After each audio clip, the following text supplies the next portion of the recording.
afternoon, I'm Juanita Towtongie. Today we're putting another dark chapter of Canada's history in focus. We're talking about the sanatoriums where Inuit and First Nations were segregated for years at a time to treat tuberculosis. TB was a highly contagious and often fatal lung disease. Before a vaccination was found, patients were forced on bed rest, a nourishing diet, and fresh air. But a lot more than that happened towards Inuit and First Nations at these sanatoriums. Things such as human medical experiments, unfathomable treatments such as scraping of the lungs, and burying the dead in unmarked graves far from their homes. An episode released last week by APTN Investigates called A Cure Was Worse looks into what's been referred to as crimes against humanity. And we want you to join in on our conversation. Our phone lines are open. Call us toll-free at 1-877-647-2786. You can also tweet us at APTN InFocus. Use the hashtag TB in Focus. Before I introduce you to our guests, let's set the scene. Here is the promo for that episode called The Cure Was Worse. Here's what's left of the Ninette Tuberculosis Sanatorium, just south of Winnipeg, Manitoba. It's hard to believe it's now a private residence. Thousands of Indigenous patients were sent here in the 1940s and 50s, and one of them was Gerald McIver's brother, Michael. Throughout the 50 years of his life, my brother shared experiences with me of him really questioning the fact whether he had TB or not, and also sharing details of the medical experimentation that was conducted at the Ninette Sanatorium upon him and other Indigenous children. What was in these things, what was in these containers.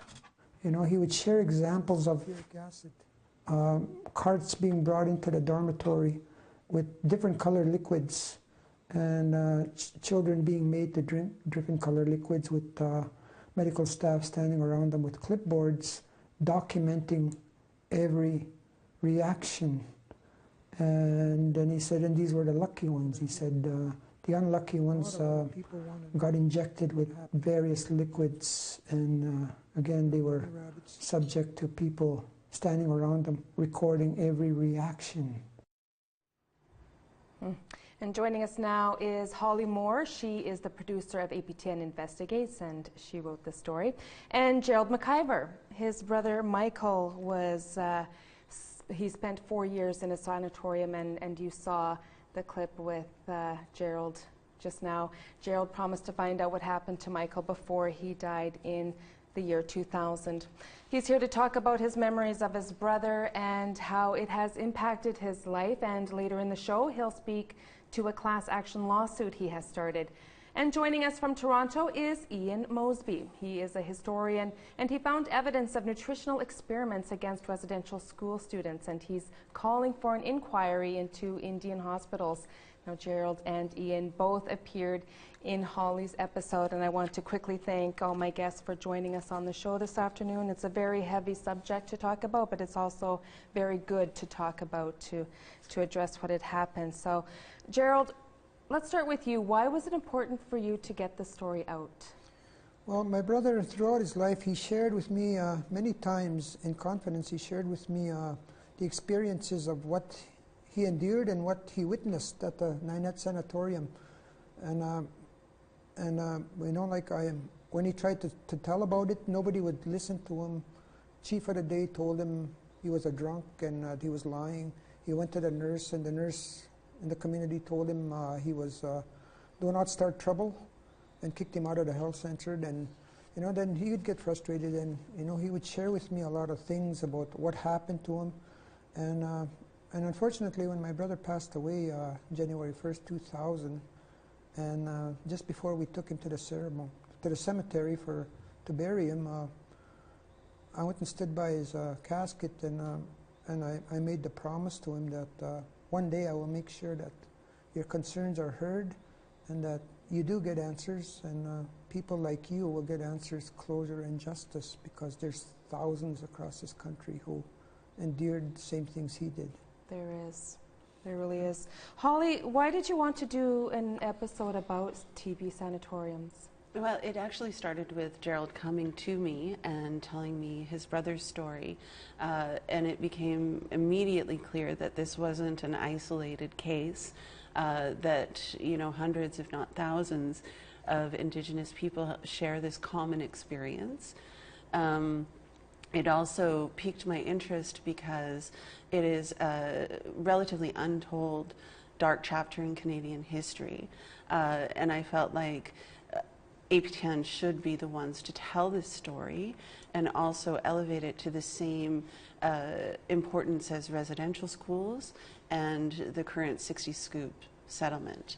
So it actually started with Gerald coming to me and then expanded from there. Mm.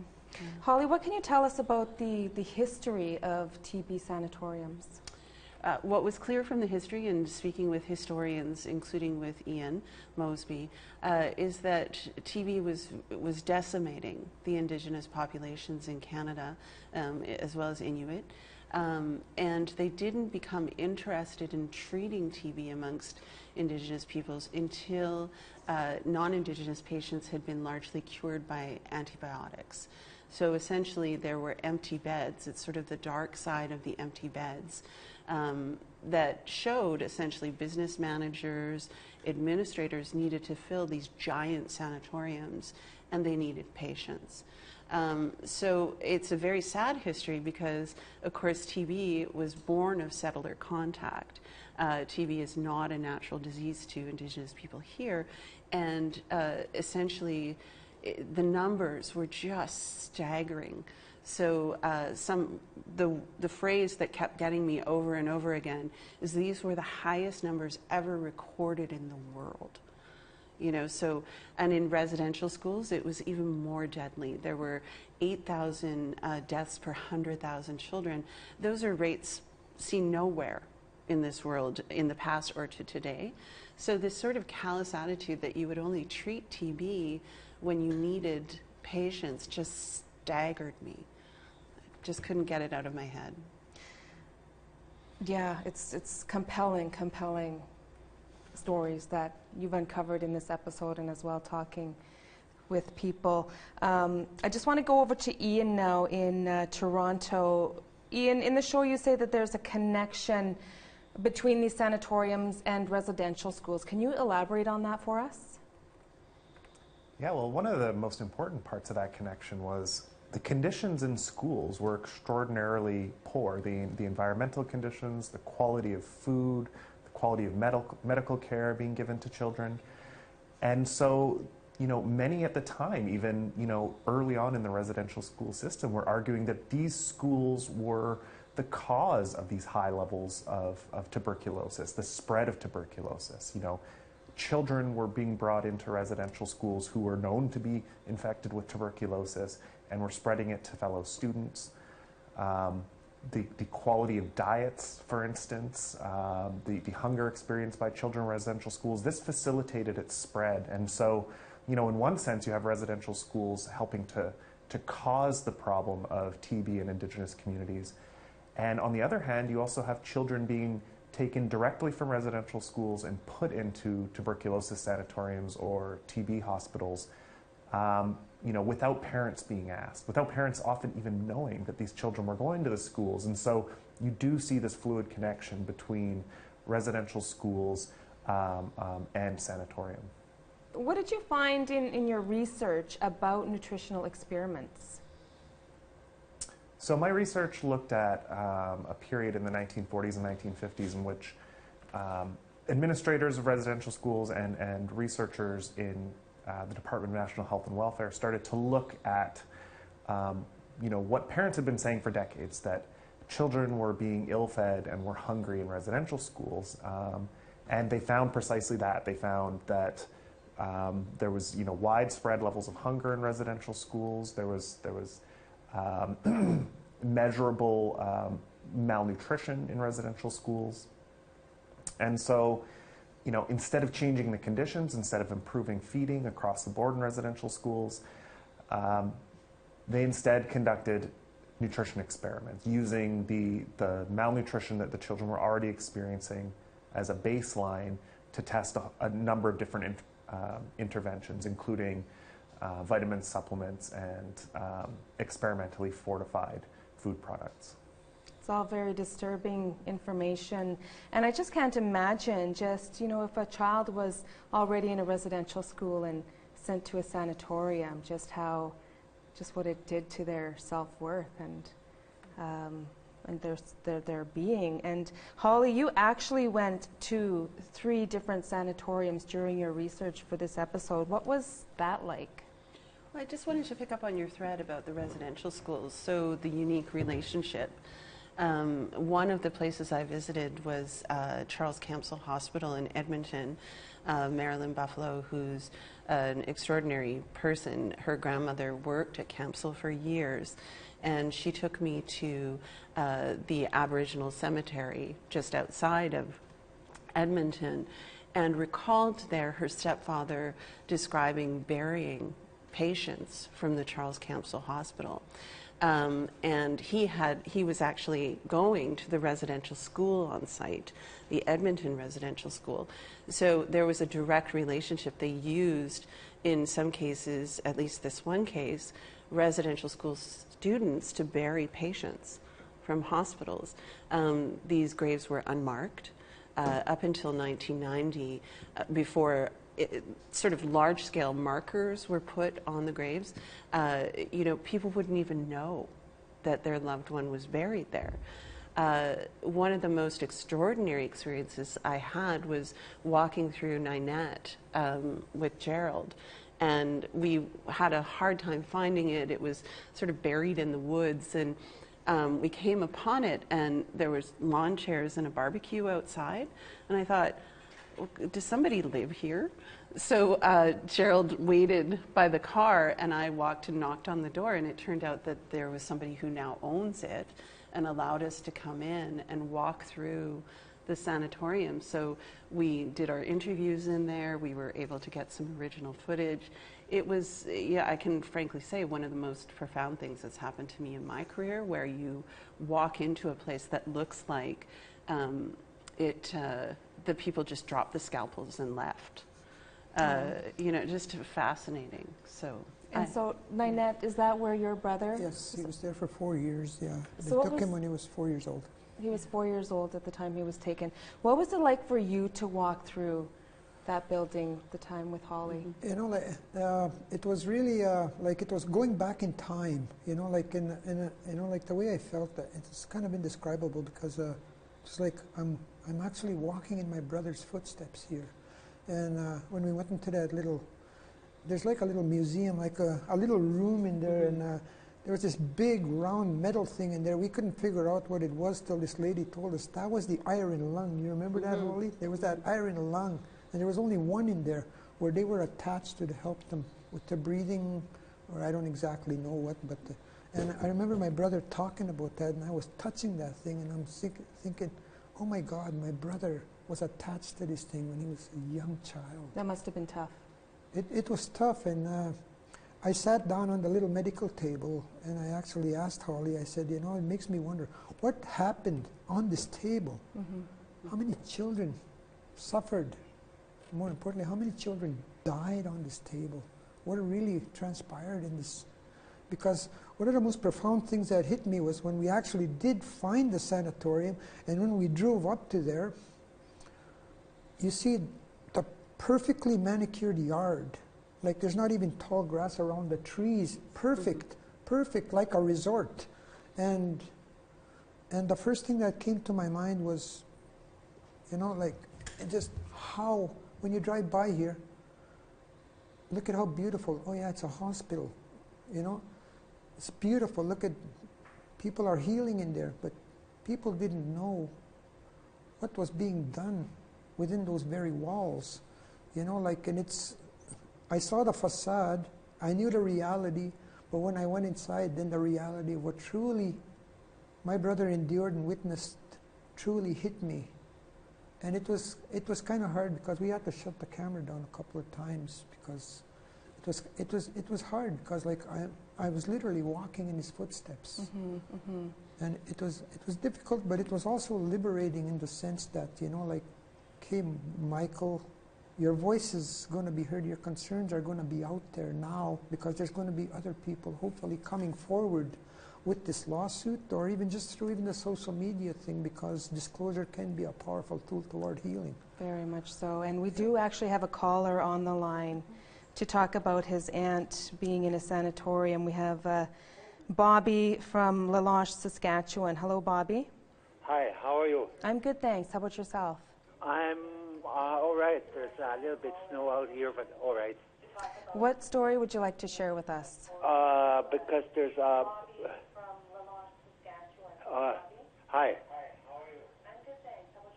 You might want to actually turn your television set volume down so we don't get that feedback. Okay then. I'd like to share you because my girlfriend's grandma was been missing ever since 65 years. What happened, do you know? She had went to a sanatorium in Saskatoon. Ever since she never came back yet. It's been like 65 years. And last year I had filed it in November, and they still never help out the family out here in Laloche, Saskatchewan. So we're affected by that. There has been like, they always say First Nation, Métis, and whatnot. Us too, we are the Denisoon-Kene tribe out here in the northern Saskatchewan, but nobody seems to talk for us. I know there's different kind of unique group out here that we don't even have no affairs to talk for us, like the way that guy sitting right next to you, like was been explaining, and it hurts. Yeah, I can hear the hurt in your voice, and I would encourage you to continue watching the show. At the end of the show, we're going to have some contact information for people like yourself, Bobby, where you can contact Holly and as well Gerald to share your story and get involved that way. So I would encourage you to stay tuned to the show and collect that contact information so you can be more involved. Yeah. All right. Well, thank you so much for your phone call, and I really hope the best for you and your family. Yeah. Thank you very much. Okay. Bye-bye. Bye-bye. That was Bobby in Laloche, Saskatchewan. Thank you for the phone call, Bobby. We're just going to go to a quick break now, and when we come back, we'll talk more with Gerald about his late brother Michael, so stay tuned.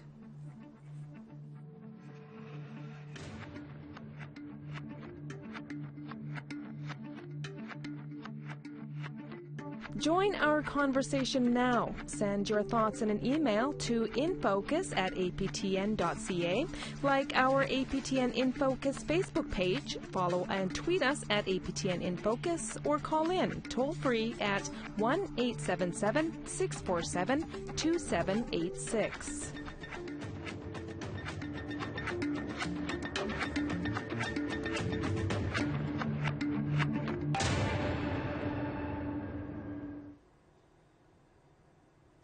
Welcome back. Today on In Focus, we're talking about tuberculosis and sanatoriums. Let's go to our social media now to hear what some of you are saying about today's topic. And we had some comments showing up on our Facebook Live, and now we have some more comments from you. So our question, have you or your family ever spent time in an Indian hospital or TB sanatorium? Vaughn Dollo writes in, my father was a guinea pig, given TB, experimented on, 10 needles per day, lung removal, etc., and cured of TB. We can't whistle around him. It's a pain trigger. Nat wrote in, I was approximately 8 years old. There were 2 nurses that would slap me so hard I would hit the floor, and being so little, I would slide into the wall. I was so full of fear. Tantu Cardinal writes in, my grandfather, all I know of. Pete writes in, my mother spent 1.5 years at the sanatorium near Hamilton in the 1940s, lost most of one lung, but is still with us at 91 years old.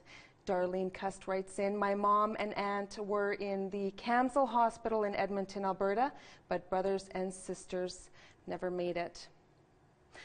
Lee writes in, my hubby was in the Camsell for about a year when he was 3. There were no visits from family for that entire time.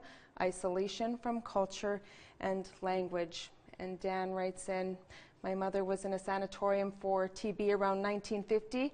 I don't know what kind of surgery she had, but she had a big scar running down her back on one side. And that takes us to the end of those comments. Now, those are a few of the responses we had on social media. Now we have a clip to show you from Holly's episode called The Cure Was Worse. Joan Morris's mother was at the Nanaimo Indian Hospital for 17 years. Here she is telling a little about what happened to her. She said the needle was that long. They put it directly in the belly button, injected them. An hour later, they blew up. And they were in massive pain because it blows them up inside as well as the rest of you. It shows them up. They did mass experimentation on our people. Lots lost, lungs, ribs. I can tell you myself, my toe bones were broken. You know, we can't let these people get to the medical profession, get away with what's been done to our people. That's tough stories to listen into. And Gerald, your brother Michael was in a sanatorium, as we've been chatting about. What more can you tell us about his time in a sanatorium? Well, first of all, I just want to clarify, just for the benefit of a lot of people in my home community of Sandy Bay, my brother Michael, his name was Michael Bryant McIver. And most of the people in the community knew him as Brian. So, and because I'm getting a lot of feedback online, like, who was Michael? I know your entire family, and who was Michael? And really nobody knew him as Michael because that was his first name. Everybody knew him as Brian. So I just want to clarify that for people. Okay. So they know exactly who I'm talking about. Okay, so what did Michael tell you about his time there? Well, he told me about, well, first of all, he couldn't speak a word of English when he went into the sanatorium because he only spoke Soto. And he says, I learned English pretty fast, he says, but he never talked much about any abuse about having the language beaten out of him, like the residential schools scenarios. But he did lose the language, and 4 years later, Mom said he came home. He couldn't speak a word of Soto, but he could speak English really good, she said, so we had to reteach him the language. Then a while later, when he had to go back to the Indian residential school, then it was a double whammy for him because then they beat the language out of him there. So, you know, like it was a no-win situation for him. But he would tell me a lot of things like in the dormitories at night, which we didn't have an opportunity to see, he said that they would come in with carts and they would be filled with small cups with different colored liquids, and they would make us drink them.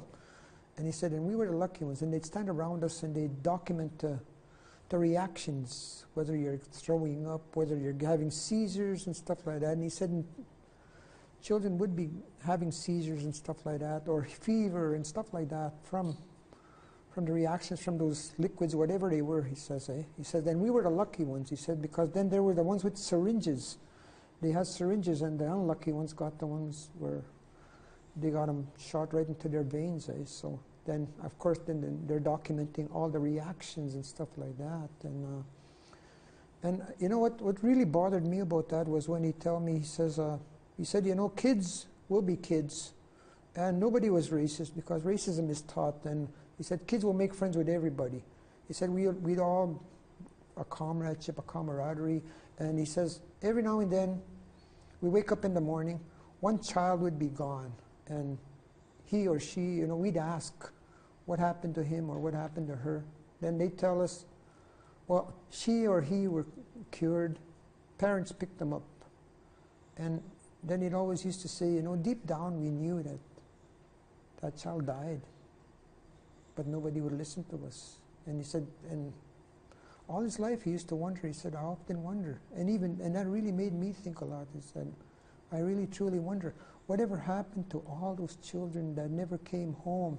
And that triggers the contact we had, Holly, with Mrs. Keeper in northern Manitoba. She said, perfectly healthy little sister, 4-year-old baby sister. She said a car drives up to the house. She said the nurse gets out with 2 RCMP officers, come into the house, point at my little sister and tell my mom, she's got TB, we have to take her to cure her. They made her sign a paper and said, we'll bring her back when she's cured. Then Mrs. Keeper said, the last time I saw my baby sister, she was 4 years old. She said she turned around, waved at me before she got into the car. I waved at her. She got in. They drove away. I'm 74 years old. I've never seen my little sister since, she says. And she said, they didn't even have the decency to tell me when she died, how she died, or where she's buried. And now she's hoping that what we're doing here, that hopefully she can get answers, so before she dies of old age, that she can at least go to her little sister's grave and pay her last respects. Now, how many thousands of scenarios are that like that right across this country? And there might be another one that we're going to hear right away. Ippy is calling from Westlock, Alberta, and I just would like the caller to maybe reflect on what you've been saying or to add to what you've been saying, Gerald. So, good afternoon, Ippy. Hello? Hello, Ippy? Hello? Hello? Hi, Ippy? Who? Is this Ippy?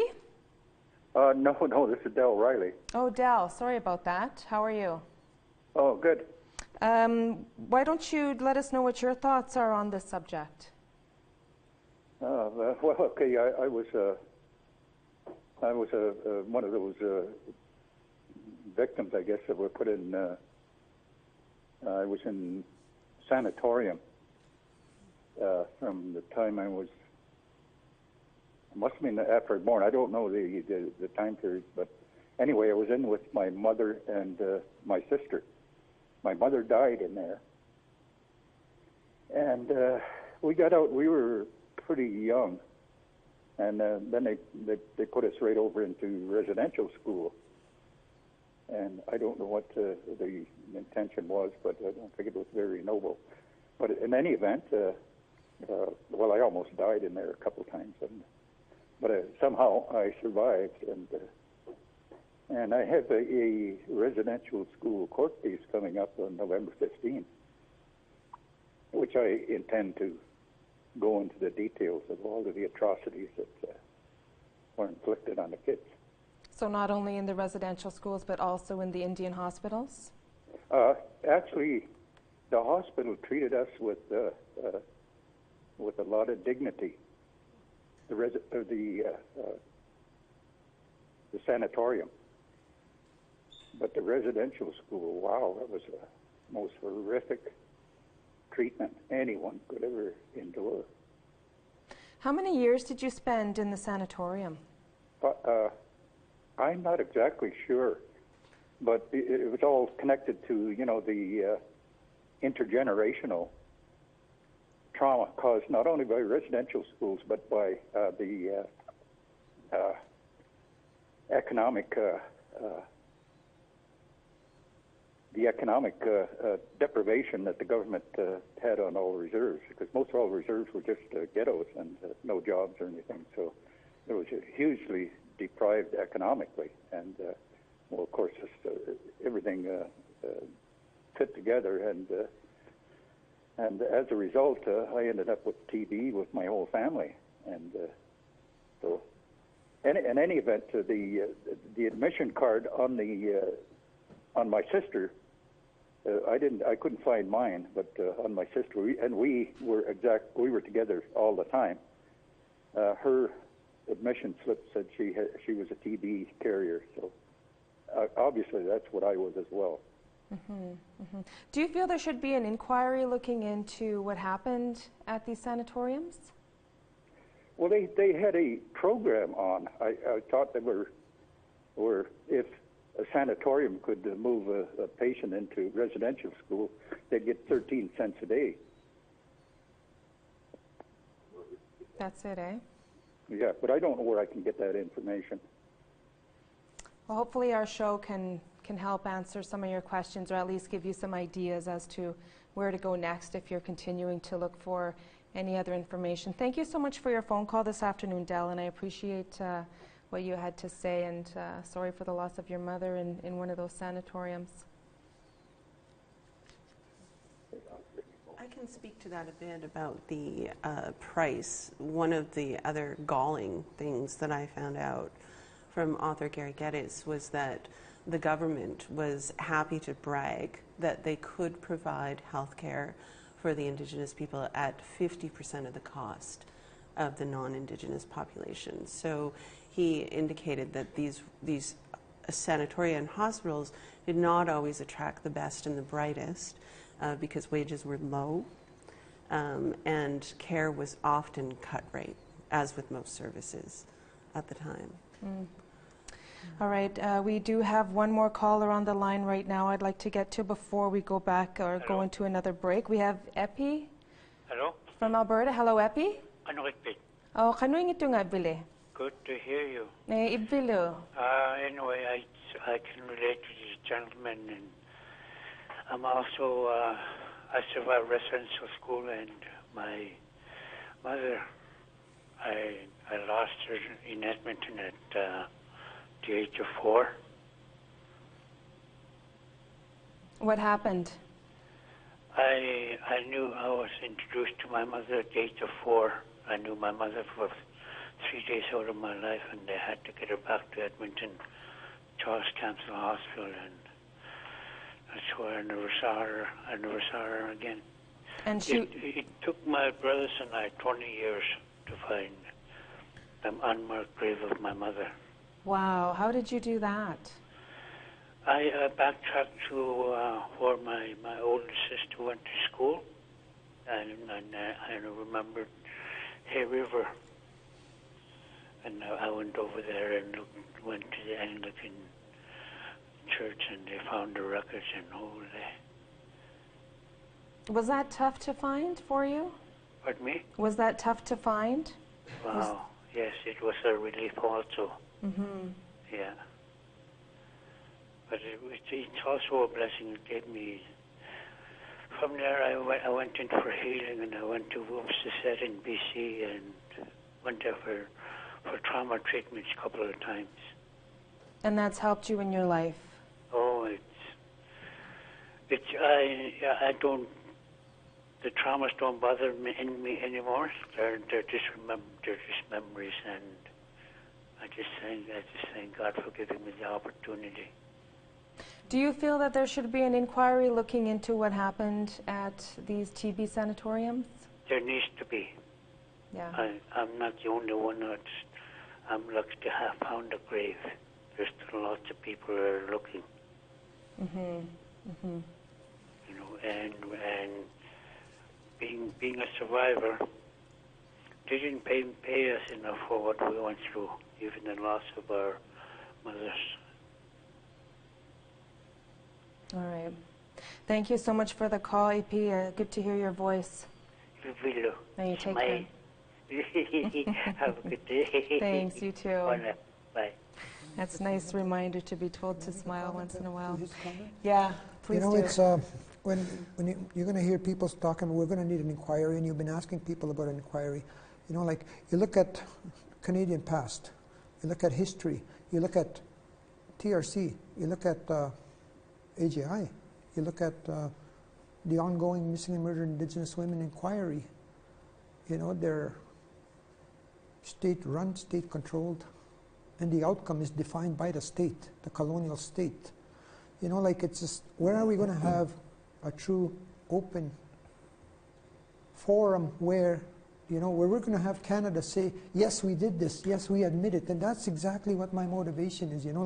I want them to admit what they did to us, the depravity of what they did to us. This is a crime against humanity.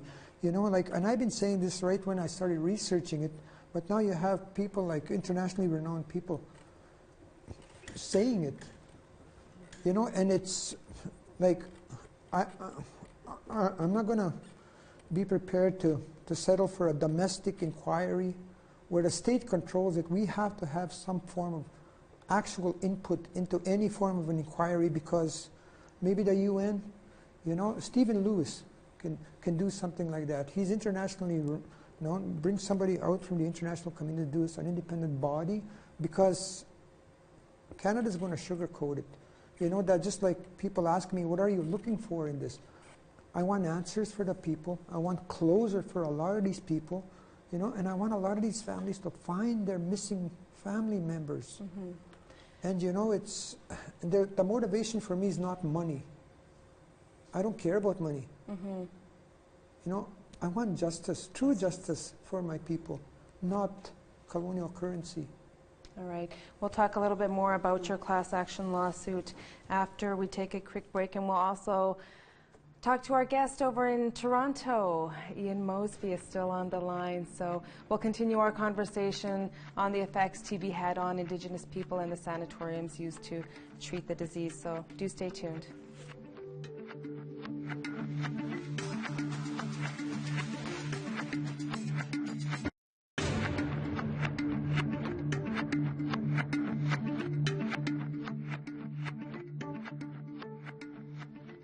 Welcome back, and thank you for staying with us. Today on In Focus, we're talking about the tuberculosis sanatoriums, and we have more social media comments to share with you. The question is, should there be an official inquiry into former so-called Indian hospitals or TB sanatoriums? On Facebook, Vaughn says, should there be Vaughn says, yes, definitely. Hideous medical experiments on Indigenous people drawn from the pool of the residential school population. Jacqueline writes in, dollars might be better spent on prevention. Too many inquiries already, very little results. Jolene writes in, absolutely there should be. This is horrific. And yes, my dad and his sis were in there. He was sent there because they told him he had TB, but he had cancer. And this one says, every year on our reserve, we would be lined up at school gyms to get x-rayed by whomever, even if we didn't have TB. I don't recall parents ever being asked to agree to radiating their kids for no good reasons. Now, thank you to all those who had responded to our question. If you want to be a part of the conversation, here's how. Join our conversation now. Send your thoughts in an email to infocus@aptn.ca, like our APTN InFocus Facebook page, follow and tweet us at APTN InFocus, or call in toll-free at 1-877-647-2786. All right, I'd like to get to our guest over in Toronto, Ian Mosby. So, Ian, why is it important for us to listen to survivors who have lived in Indian hospitals? Well, I think a really important part is, you know, when I've been at events with residential school survivors giving testimony about their experiences, there's invariably people talking about their experience either themselves in sanatorium or Indian hospitals, or having loved ones who've gone there and who went missing, who they never heard from again, or who they don't know what happened. And so leaving those questions out in the open of, you know, what happened to my loved one, for instance, that we've heard already from some of the callers and from Holly's story, those answers are really important. But also at the same time, we have the experience of people in the hospitals themselves, of doctors doing things and not telling their patients what they were doing. And, you know, I think it would relieve a lot of anxiety if people had a sense of if the thing that was happening to them was actually an experiment or whether this was standard practice. And this is something that I think, you know, I get a lot of emails from survivors who ask me about, for instance, like a scar, describing a scar on their body, saying, what is this scar from? You know, was I experimented on? And they've been living their entire lives worried that, you know, what might have been just a standard medical procedure was an experiment. And part of this is because there's so little information available, both in terms of medical records and in terms of what was being told to the children at the time. And so people have a right to really understand the context of what was actually going on in these hospitals. And I can't even imagine that a child at the age of 4 or 5 would understand what a doctor would be telling them and telling them what is happening to them. What if there wasn't, especially if they're being told in English, right? Right. You know, I've had someone sent me the story of their father who, you know, was living in the bush, you know, only spoke Cree and was taken away at 3 years old, and was kept in a hospital for years at a time. His parents didn't know if he was alive, and then when he was brought back to them, he didn't speak the language. They couldn't communicate with him. And so the trauma and pain of those kinds of experiences, which are extraordinarily common,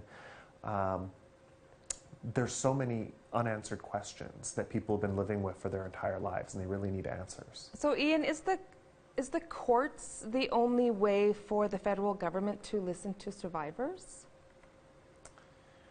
Well, you know, at this point, they haven't been very forthcoming, and the fact that you know, people's time in TB hospitals, even if they went from a residential school to a TB hospital back to a residential school, that wasn't covered in the residential school settlement agreement. And so, you know, I think if we wanted to wait for the government to do the right thing on their own, well, they've already shown, you know, through actions like that they're unwilling to do so. And so, you know, at this point, perhaps the courts are the best route. And Holly, I'm sure you can add to that, because as your episode mentions, you have asked for a response from the federal government to this, and you haven't received one yet. You know, the federal response, I'm becoming impatient with this government. They speak reconciliation, and they speak openness and transparency, but I waited for 2 months for a federal response. To what, you know, I was very fair about what I had said, and nothing, still nothing. So one of the difficulties with obtaining records is there's an extra layer of bureaucracy on top of these records because they're private medical records. So I was lucky enough, APTN Investigates sent me to archives across the country to try to find records for people, and much of it is restricted. So anybody starting from zero to try to figure out what happened is at a very disadvantaged position. So one of the things that Stephen Lewis, the international advocate, said is the fact that these records aren't being handed over to survivors and survivor groups is atrocious. That this should just be done now. This should be done immediately, and there should be a process for this. So the federal response has to be transparency. If this government is serious about reconciliation, then not only do these chapters need to come to light, but there needs to be some real heft behind it. Yeah. For sure, and I want to get to a little bit more of what you have to say with Gerald, but first I'd like to get to another caller that we have on the line, Suzanne from Montreal. Good afternoon, Suzanne. Hi. Hi there. What would you like to share with us today? Well, I'm appalled because that's the first time I hear about this. Another suffering that the First Nation went through again, and I want the truth. We have to get all the truth about that out, and the government must help these people. And the third thing is I think that these things should be taught in history books, in school.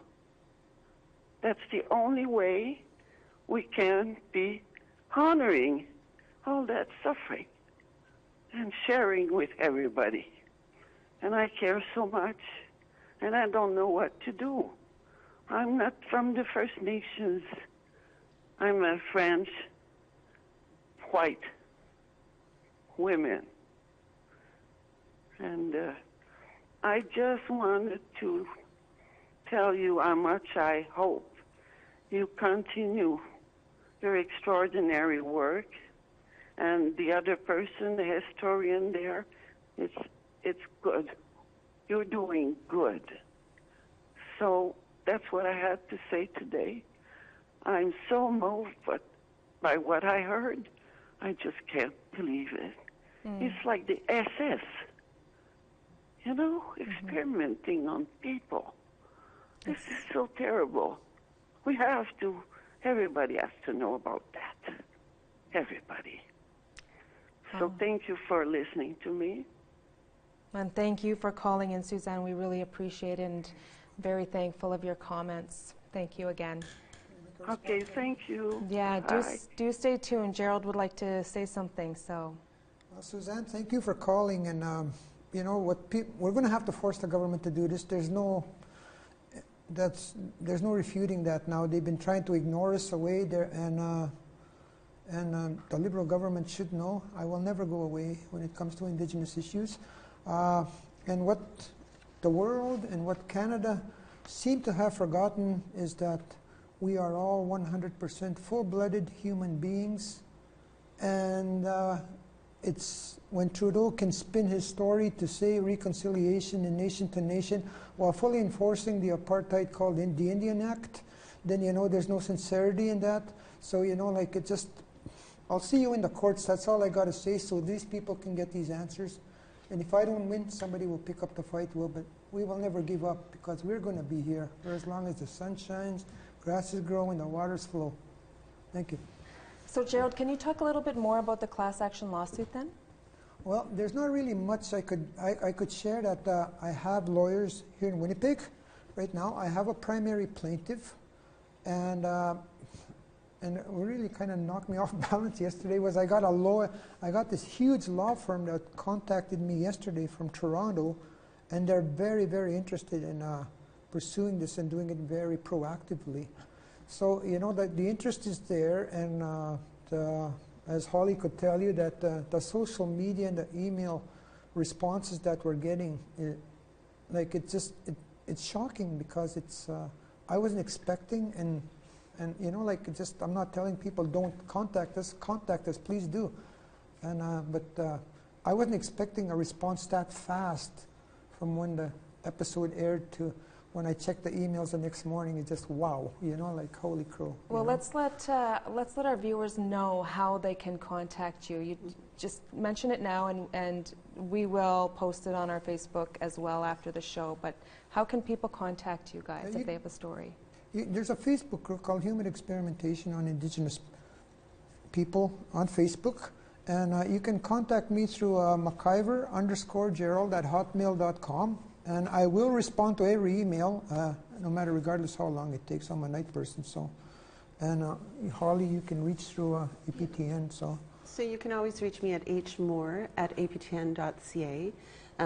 I feel like this work is sort of the beginning of this work, so. What has come very clear to me is that this is a very common experience. So I was very surprised. Every single person that has spoken to me about the show, even a woman that I met at yoga, has talked to me for 45 minutes about how her family was in this sanatorium. And I thought, how can this be such a common experience with such little depth?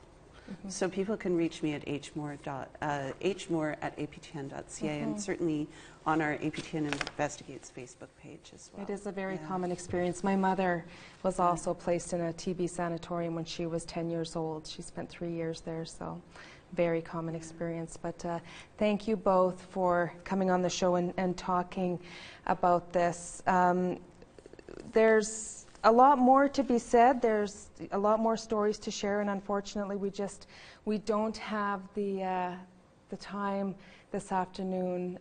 That's actually all the time we have for In Focus today, and I'd like to thank all our callers and folks who submitted their comments through our social media for joining us today. And if you've been impacted, please do get in touch with Holly or Gerald. We'll also post their contact information on our Facebook page as well. And thank you, our viewers, and thank you to Ian Mosby in Toronto. Gerald, thank you. Holly, thank you very much for coming. And this show will be re-aired tomorrow at 12 o'clock Eastern Time, 11 o'clock Central. So there's also a podcast of the show. It's going to be put up tomorrow. You can find it on aptnnews.ca/infocus-podcast. I'm Juanita Towtongie. Thanks again for watching.